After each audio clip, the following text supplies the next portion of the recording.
Today, we're counting down 15 legendary Harley-Davidsons no one's buying anymore, and why they disappeared.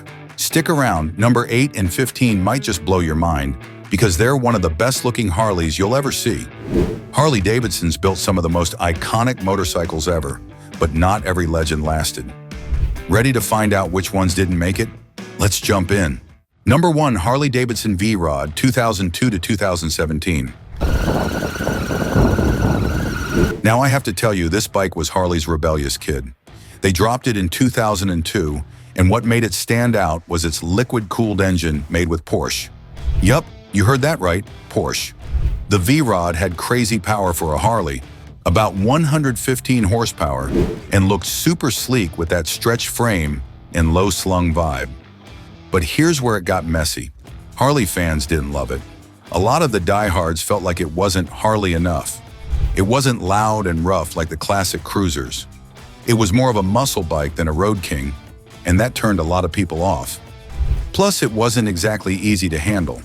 The thing was heavy and long, great if you're blasting down a straight highway, but not so fun in tight turns.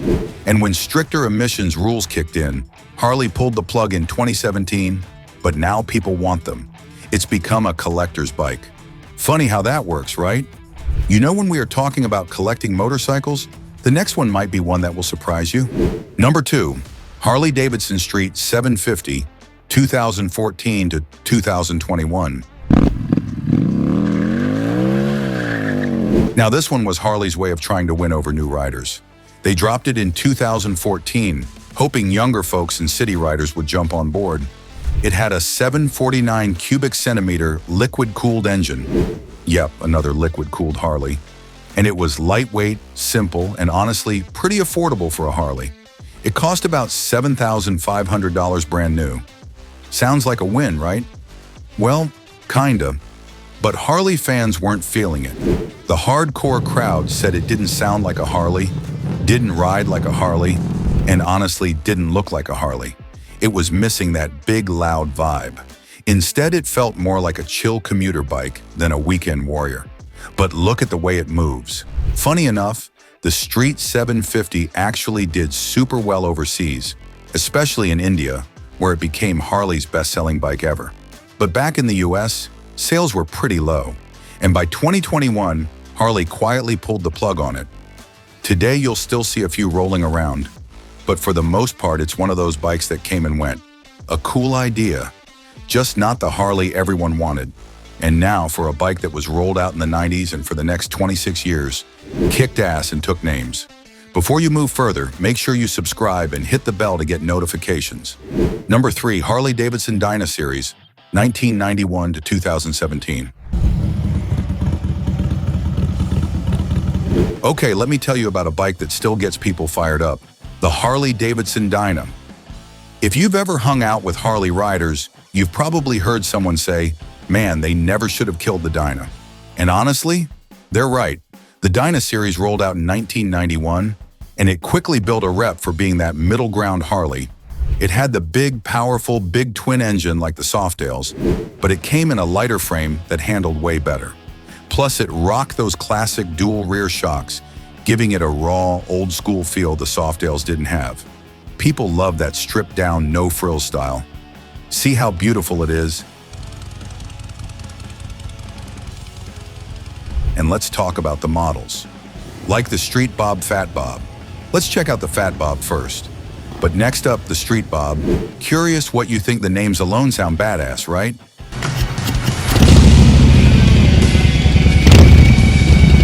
Every Dyna had its own flavor, but they all delivered that signature Harley torque and grit.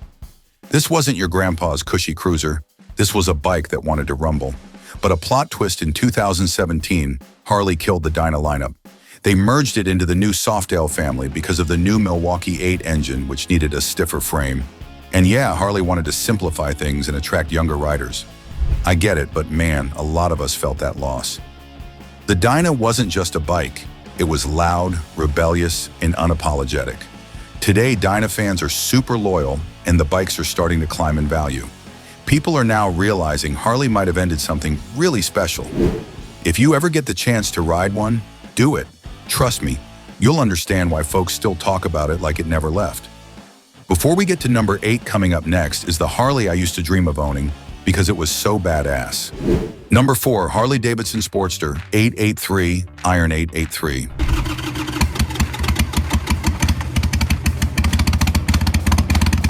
This one's kind of bittersweet for me because it's a bike a lot of folks, myself included, used to dream about owning when they were first getting cozy with Harley. It had that perfect mix of badass style and affordability. The 883 dropped way back in the late 80s, but it really made waves when Harley introduced the Iron 883 in 2009. It had that murdered-out black look with its black pipes, black engine, black tank. If you wanted a no-frills old-school bike that looked like a rebel straight out of a movie, boom! Iron 883 had your name all over it. Before you do anything else, listen to the sound.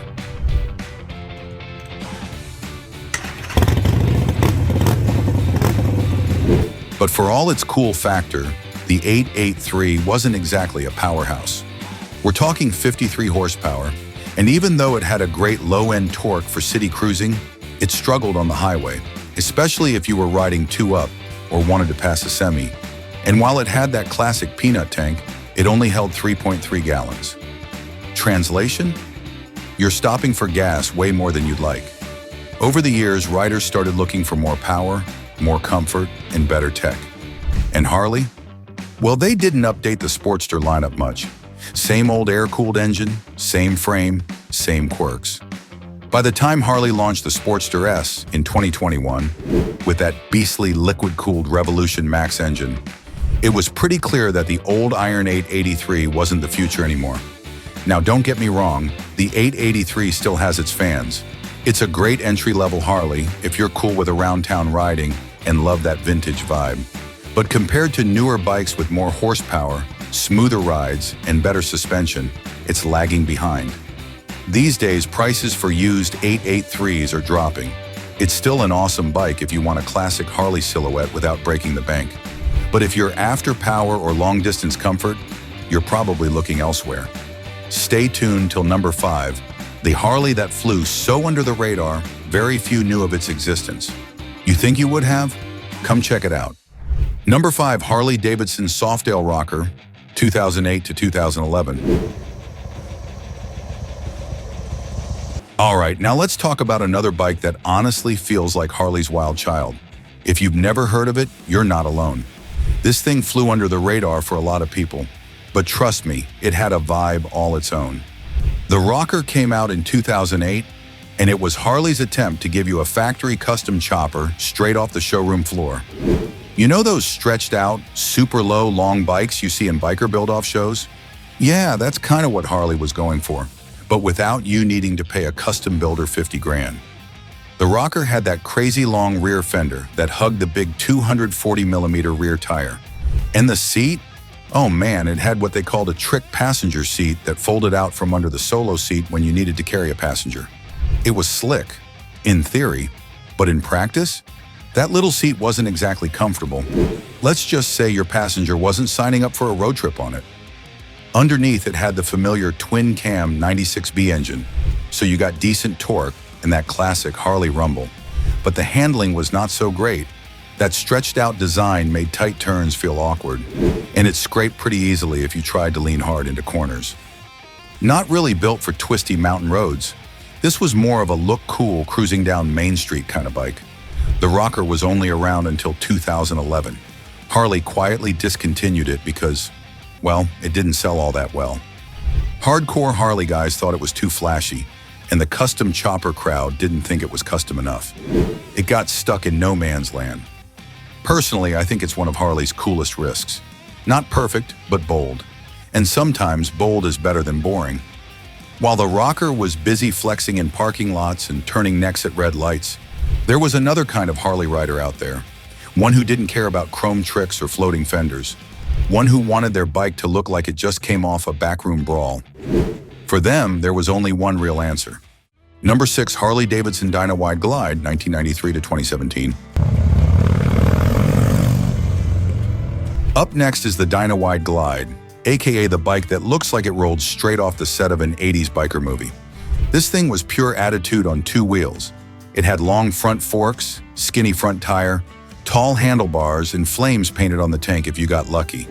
Basically, if you wanted to scream "I'm a rebel" without actually rebelling, this was your ride. But the wide glide wasn't built for comfort or precision. It handled like a drunk shopping cart. Every bump felt like you just got body slammed by a WWE wrestler. The front end was so stretched out that turning at low speeds made you look like you were steering a pirate ship. And parking? Forget it. You would need a whole parking lot just to do a U-turn. Under the hood, it packed the twin-cam 103 engine in later models. So yeah, it had that deep Harley rumble and plenty of torque. But once Harley killed the Dyna line in 2017, fans either cried into their beers or rushed to buy up the last models. Nowadays, people are passing on the wide glide because newer Softails handle better, ride smoother, and don't try to break your back on every pothole. But if you want that old-school biker vibe, loud pipes, and a bike that makes you feel like you should be wearing a leather vest with patches, the wide glide still delivers.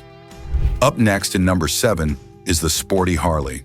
The Harley that was built to race, the one that time forgot. Number 7, Harley-Davidson XR1200, 2008 to 2012.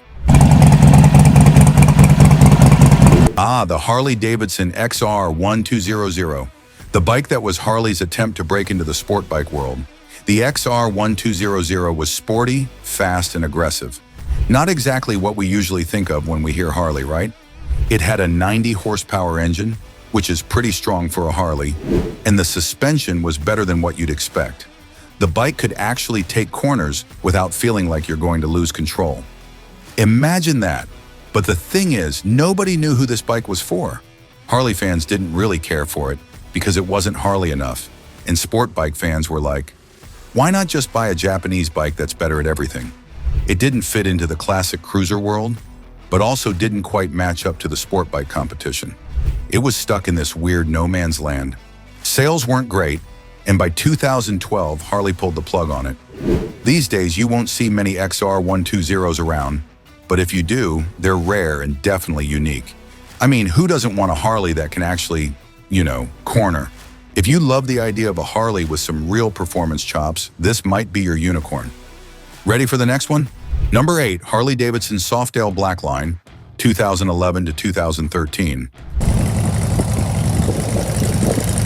Now let's talk about the Softail Blackline, a bike that honestly tried to do too much and ended up being too little. And sure, it looked great. The narrow rear tire, clean lines, chopped fenders, and that blacked out look made it one of the best looking bikes Harley made. It screamed cool without even trying, and it could purr. But while it was all style, it lacked substance. That hard solo seat, yeah, after 30 minutes, it felt like you'd been sitting on a cinder block. And while it was light and agile, it wasn't the most comfortable for long rides. If you were planning on a weekend road trip, you might want to bring a cushion or just be ready to make a lot of gas station pit stops to rest your poor backside. The twin-cam 103 engine was solid though, giving it plenty of punch. But honestly, the Blackline was just a little too niche for most Harley riders. It didn't have the low-end torque you might expect from a bigger cruiser, and it didn't have the plush comfort you'd want for long hauls. By 2013, Harley gave it the boot. It's one of those bikes that looked great in the showroom, but didn't deliver on the ride. Still, if you can find one now, it's a rare, low-mileage gem. And on the plus side, it looks way cooler than you'd expect. Make sure you like, subscribe, and hit the bell right below this video. Is there any bike you still think we haven't mentioned? Who knows, they might be coming right up. So don't run off just yet. We are going all the way to number 15. You don't want to miss this. Number 9, Harley-Davidson Superglide Custom, 1991 to 2014. It was solid, no doubt, but forgettable. The Superglide Custom sat right in the middle of Harley's lineup. Not too flashy, not too basic, just there. With its twin-cam 88 or 96 engines, it had enough grunt to get you where you needed to go. The handling wasn't terrible either, definitely more agile than the bigger bikes. But the truth is, it didn't have the personality of the Street Bob or the rugged coolness of anything else. It was just kind of the bike you get if you didn't want to make a big deal about your Harley choice. It gave that meh vibe. Good enough, but not exciting. Don't get me wrong though, Super Glide custom owners were loyal. It was that dependable friend who doesn't cause drama, but also never does anything wild. And hey, that's cool. But when it comes to Harley, people usually want a little more flair and soul. Yeah, Harley discontinued it in 2014, and honestly, it wasn't a huge surprise. But if you're lucky enough to find one used today, it's a great option if you're looking for something that'll just get the job done without all the bells and whistles. Not the flashiest bike in the bunch, but hey, it gets you there reliably. As we are talking about reliability, there's also Harley-Davidsons that have a great image and really gives you a good vibe and don't have any reliability at all. We are talking about number 10, Harley-Davidson Breakout, 2013 to 2020.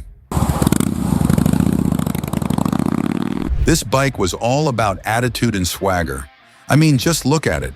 That fat 240mm rear tire, long forked front end, and sleek body? It looks like it's ready to steal your lunch money and then buy you a drink just to show off.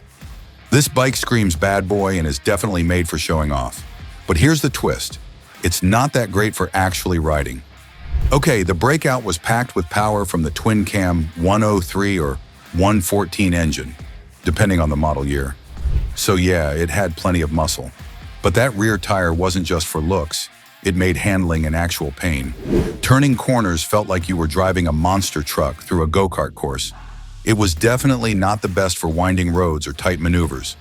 It's the kind of bike you buy when you don't care about comfort, handling, or practicality, just the image. And I get it. Who doesn't love a bike that makes you look like you're constantly on the verge of taking over the world? It's a great showstopper. But if you're planning to hit the open road or need something more versatile, this might not be your best bet. As I said, not really reliable. Still, it's got the looks, the noise, and that undeniable Harley presence. And that does make up for everything else. We've gone through 10 legendary bikes. But if you want an icing on your cake, number 12 was discontinued and revived. Want to know why? Stick around and you'll surely find out. Number 11, Harley-Davidson FXR, 1982 to 1995. Ah, the FXR. Real Harley nerds still swear this was one of the best handling Harleys ever built. It had a stiffer frame, better cornering, and was kinda ahead of its time performance-wise. But back in the day, most Harley riders didn't want handling. They wanted chrome, loud pipes, and cruisers. Real Harley nerds, the deep-cut guys who can spot a VIN number from across the bar, swear the FXR was one of the best handling Harleys ever made. They weren't really wrong too. It had rubber-mounted engines to reduce vibration, better lean angles, and it actually liked being pushed in corners. But it was too sporty for the traditional crowd. Sales lagged. Harley ended up killing it off in favor of the Dyna lineup, which felt more like a true Harley to the masses. Fast forward a couple decades and suddenly, the FXR is a cult icon. People are hunting them down, restoring them, customizing them, turning them into sleek road weapons or retro cool showpieces. What was once too different is now pure gold, but mainstream not anymore. Number 12, Harley-Davidson Electra Glide Standard. This one was discontinued and revived in 2019. The bike that kind of feels like Harley gave you a big fancy cake and then scraped off all the frosting. But guess what? That's kind of the whole point. The Electra Glide Standard was Harley's back-to-basics touring bike. They stripped off the bells and whistles. No touchscreen, no radio, no speakers, no fancy chrome bling. Just a big old bike with a batwing fairing, saddlebags, and that big Milwaukee 8 107 engine ready to eat up miles. It was made for riders who said, I don't need gadgets, I just want to ride. But here's where it gets tricky. Most touring riders these days, yeah, they kind of do want the bells and whistles. They want the boom, box infotainment system, GPS, cruise control, heated grips, all the goodies that make long rides comfier. So the Electra Glide Standard ended up being this weird middle child. Too bare bones for luxury touring fans, but too big and expensive for casual cruisers. Harley first discontinued it, but in 2019, they brought it back, probably hoping old-school purists would flock to it. Spoiler alert, they didn't really. Sure, there's a niche crowd who love it for its simplicity and clean look, but you don't see many of them rolling into bike nights or rallies these days. If you're the kind of rider who wants nothing but engine, wind, and road, the Electra Glide Standard's got your back. Number 13, Harley-Davidson FXCW Rocker, 2008 to 2011. Okay, picture this. Harley wanted to give you a custom chopper straight from the factory. Enter the Rocker. When it dropped, it was like, whoa, Harley's getting edgy. It had that stretched out 240mm rear tire, a super low stance, and that funky trick rear seat that folded out from under the solo seat like a hidden gadget. Honestly, the Rocker looked mean standing still, but riding it, that's where things got weird. That fat rear tire made handling kinda sluggish, the ride was stiff as heck, and the ergonomics weren't exactly friendly for long distances. Plus, if you actually wanted to carry a passenger, that fold-out seat felt more like an afterthought than a real solution. And customizing it, a nightmare. That wild rear fender setup wasn't compatible with a lot of aftermarket parts. Hardcore custom fans were like, cool idea, but I'd rather build my own. So Harley pulled the plug after just 3 years. Nowadays, it's one of those bikes that looks sick in photos, but you don't really see people chasing it down for daily rides. If you thought Harley had hit peak bad boy with the Rocker, they dropped something darker, something sleeker, something that didn't need to shout to scare you, something straight out of a dream. Number 14, Harley-Davidson Night Rod Special, 2007 to 2017. This thing was Harley's attempt to flip the script. Imagine if Harley and Porsche had a wild weekend in Vegas and somehow made a baby. Yup, that's the Night Rod. It had this beefy Revolution engine, 125 horsepower, liquid-cooled, rev-happy, and honestly, it went way harder than your typical Harley cruiser. On paper, it sounded like a dream. Sleek, blacked-out styling, fat rear tire, drag bars, and low-slung stance. And man, did it turn heads. You couldn't pull up at a gas station without somebody asking, whoa, is that really a Harley? But here's where it gets funny. Hardcore Harley fans, they weren't buying it. Meanwhile, sport bike folks weren't impressed either, because, well, it wasn't that fast or nimble compared to their bikes. It kind of sat in this weird no man's land. And the ride? Bruh, the ergonomics were rough. That forward peg plus drag bar combo meant you felt like a pretzel after an hour. Long trips, forget it. But around town, it felt like a boss. Harley axed the entire V-Rod lineup in 2017. Now, it's got a cult following, but most folks just admire it from afar. Number 15, Harley-Davidson Night Train, 1999 to 2009.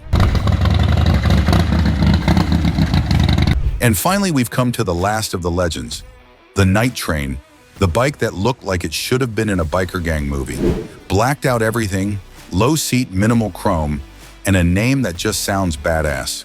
What do you ride? A Night Train. Tell me that doesn't sound cool. But honestly, the Night Train was kinda a love-hate thing. It looked tough, but the ride, not so much. The forward controls put your feet way out, the seat wasn't exactly cushy, and that hardtail style rear look? Yeah, it looks sick, but it wasn't friendly to your spine. It rode in on the Softail frame, yeah, but this wasn't your average Softail. Harley took that base and gave it a goth phase. Matte black everything. Gloss. The engine was a twin-cam 88 that sounded like it smoked unfiltered cigarettes and did push-ups in prison. The seat was really low. So low you felt like you were scraping the asphalt with your jeans. And with those drag bars up front, you were stretched out like you were doing squats at the gym. It was long, lean, and aggressive, like a cheetah in a leather jacket. This was the bike for the guy who doesn't wave at other bikers. He doesn't go to Sunday brunch. He doesn't say nice ride unless he means it, and even then, it comes out like a growl. You don't ride the Night Train to be seen. You ride it because it feels wrong not to. It didn't ask for attention. It demanded respect. And it got it. The Night Train wasn't just a bike, it was an era. One long, black, unapologetic ride into the night. It disappeared quietly in 2009, and while it's still got a niche fan base, Harley never brought it back. Click this video to keep watching our videos and stay up to date on everything regarding motorcycles, and subscribe for more content.